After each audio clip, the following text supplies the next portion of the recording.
There is a peculiar moment that comes upon a person when they begin to notice that the voice inside their head is not the final authority.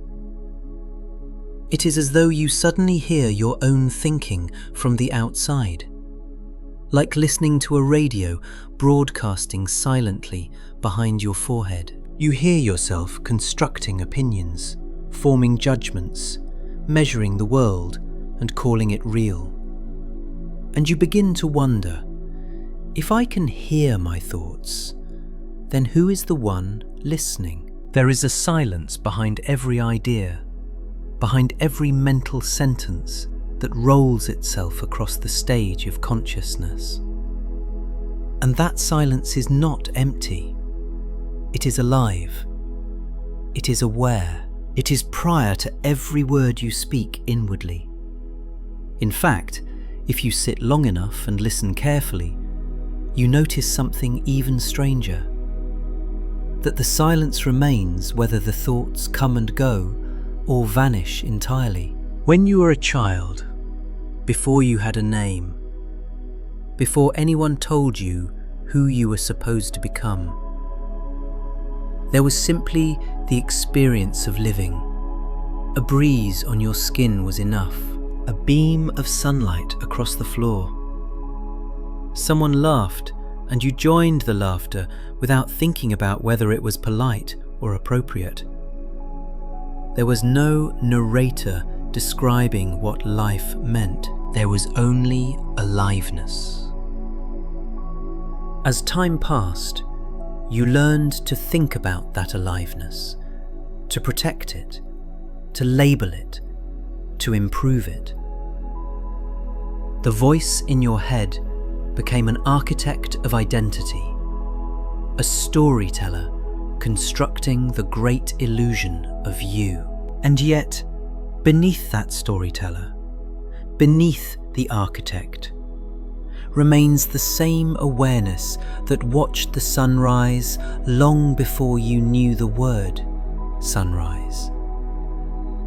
That silence is who you are. When people attempt to meditate, they often imagine that silence must be created, as though it were a product to manufacture. They believe silence is the reward that emerges after suppressing all thought. But silence is not the absence of thinking.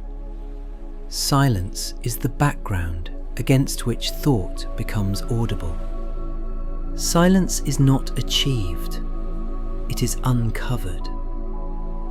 Consider music. A note is meaningful only because of the space around it. A melody is not a stream of uninterrupted sound. It is sound floating in silence. If the music never paused, you would never perceive that it was music. It would be chaos. Your thoughts are like that. They are notes. They are not the concert. When you identify with the voice in your head, you feel anxious when it imagines catastrophe. You feel wounded when it rehearses old conversations or paints pictures of a future that will never arrive. But the silence is untouched. Watch the mind plan, defend, argue, insist, fear, boast. These things belong to the noise. They are not what you are. Imagine sitting beside a river. Thoughts are the ripples moving across the surface. Awareness is the depth of the water. The depth does not ripple. It simply holds. This is why when people say they feel lost, they are not referring to their life circumstances. They are referring to an identification with noise. They have forgotten that they are the stillness beneath the surface. They think they are the ripples. Ordinary life becomes a strange performance when you believe your inner commentary is controlling reality. You tell yourself, I must get ahead, or I will be left behind. I must maintain my image, or I will disappear. But disappear into what? You cannot vanish from your own awareness. There is nowhere to fall. If a bird sings on a branch outside your window, the thought about the bird song is not the bird song. There is the sound, then there is the commentary. The commentary is second-hand, and most people spend their entire lives inside the second-hand version of reality, rather than the direct experience. Notice something curious. You do not decide to think. Thoughts simply arise. They arrive as uninvited guests. They come from nowhere, and they dissolve into nowhere. Yet there is something present that witnesses both the arrival and disappearance. That witnessing presence does not speak. It does not judge. It simply knows. What you truly long for is not pleasure or certainty or accomplishment. What you long for is freedom from the endless narration about pleasure, certainty, accomplishment. To be free is not to eliminate thought. It is to stop mistaking thought for identity. The silence behind your thoughts is vast enough to hold joy and sorrow, confusion and clarity. It does not resist them. It does not cling. Thoughts appear like clouds drifting across the sky. The sky does not chase them, nor demand they stay. When one cloud dissolves, another arrives, and the blue behind it all remains untroubled. Let us go deeper. When you feel lonely, it is because the noise within you demands companionship. Silence is never lonely, because silence does not separate itself from anything. When you feel afraid, fear arises because thought tells a story of loss. But silence cannot lose. Silence does not possess anything. You do not enter this silence. It is already there. The remarkable thing is that you can notice this even in the most ordinary moment. While sitting at a cafe, while washing dishes, while listening to the hum of an air conditioner. Thought says, I am doing this, but awareness simply sees. Everything becomes lighter when you are no longer the author of your experience, but rather the field in which experience unfolds. And then something unexpected happens. You begin to trust life. Not because life gives you what you want, but because life reveals it was never separate from you to begin with. The silence behind your thoughts is the same silence behind everyone else's. And when you glimpse that, even for a moment, the world softens. There comes a moment when one begins to sense that silence is not simply an inner stillness, but a dimension of experience itself. It does not begin when the mind quiets, and it does not end when thoughts resume. Rather, it is like the sky that remains even through thunder, across rain, through a stormy noon, and into starlit darkness. Everything moves inside it, yet it is unchanged. As you listen from that silence, something extraordinary begins to occur. Your relationships shift, not because you demand that others behave differently, but because you are no longer relating from agitation. You are no longer negotiating identity in each moment.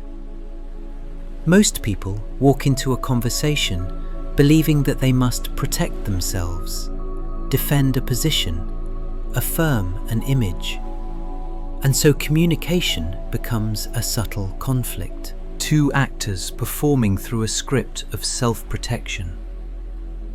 Yet when you rest in silence, you no longer perform. You respond without trying to appear wise.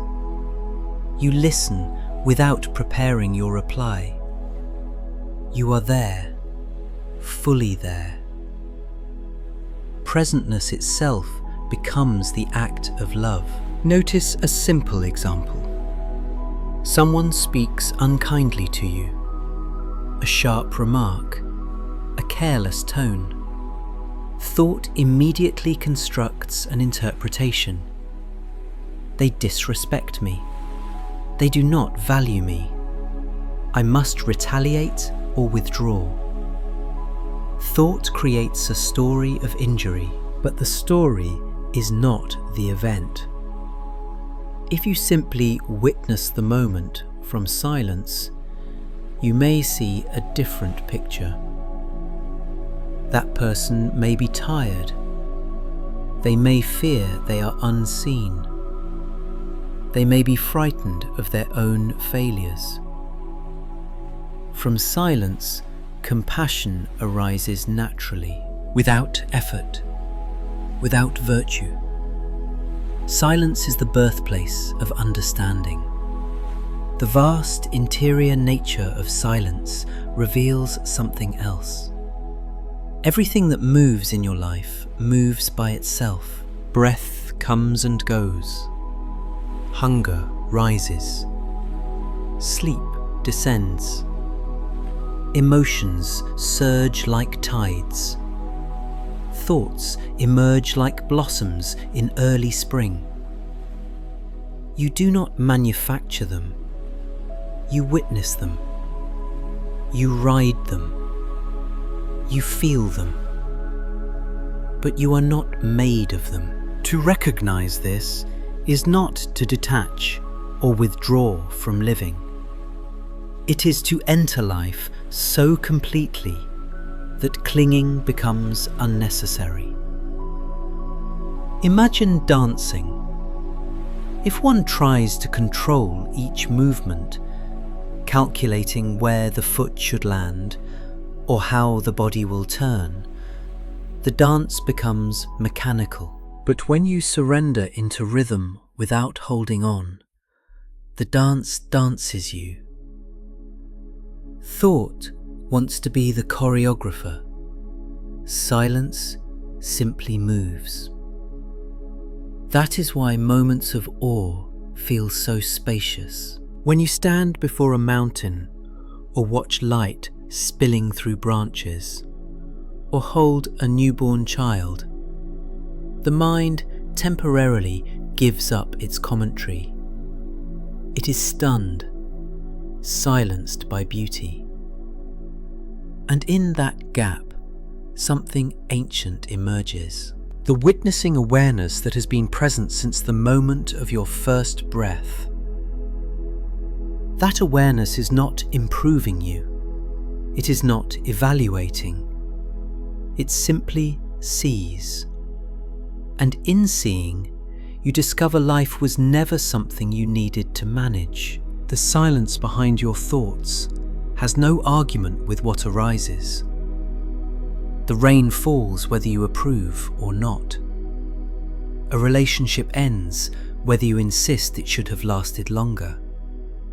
Your body ages whether you fight it or praise it. When you resist these natural movements, you suffer. But silence never resists. It allows things to be exactly as they are. It welcomes each season without demanding permanence. We often believe we want certainty, but certainty is another word for imprisonment. If everything is predictable, nothing is alive. Life is the open door. You enter and the world changes. You step outside, and the world changes again. Silence embraces impermanence because it is not separate from it. Even grief becomes different when seen from silence. It does not collapse you. It washes through you like a passing tide. It returns and recedes. You feel it fully, yet you are not defined by it. The one who watches grief is untouched by its weight, just as the ocean floor remains still while waves crash above. In silence, you discover that love is not possession. You do not grasp someone to keep them from leaving. You simply love, and each moment of loving is complete. When someone departs, the love does not vanish. It continues as warmth, as memory, as blessing. When someone arrives, love unfolds without effort. Thought wants guarantees. Silence gives freedom. Consider how many choices you make simply to maintain an image. You try to be admirable, intelligent, desirable, respectable. You build a structure made of words and hope the world believes it. But the moment someone questions that structure, you tremble. The structure breaks easily because it was never real. You defend it urgently, yet it never brought you peace. The silence behind your thoughts requires no defense. It cannot be insulted. Nothing threatens it. When awareness is truly recognized, you do not shrink when others disapprove, and you do not inflate when others praise you. You can enjoy praise without clinging, and you can hear criticism without collapsing. You remain fluid, open, relaxed. There is a peace that arises when you stop trying to manage yourself. You may fail at something, yet there is ease. You may succeed, yet there is humility. You are not performing a character. You are participating in a moment. In silence, time dissolves. Not because clocks disappear, but because you cease dividing your experience into past and future. Life stops being a project and becomes an unfolding. When you are not constantly preparing for what comes next, you actually live what is here. The breath, the chair beneath you, the voice of someone speaking, the flicker of light across a wall, and then you notice something subtle and astonishing. Silence is not inside you. You are inside silence. You are a moment suspended within something immeasurable. Your thoughts come like birds and leave like birds. Your identity appears like a costume in a play. But the stage upon which all this occurs remains vast and unmoved. To live from silence is not withdrawal from the world. It is intimacy with the world. The flower is not there so you may extract meaning. It is there so you may behold it. The meal is not there so you may improve your status. It is there so you may taste. Silence is participation, not indifference. And when you abide in it, even briefly, you realize there is nothing to accomplish, because the deepest completion has already happened. You are here, not as an idea, not as a narrative, but as presence. The silence behind your thoughts is who you are. Not the voice, not the commentary, not even the longing to be more awakened than you are. Beneath all longing is the vastness that was awake before the longing began. Settle into that. Let everything else rise and fall.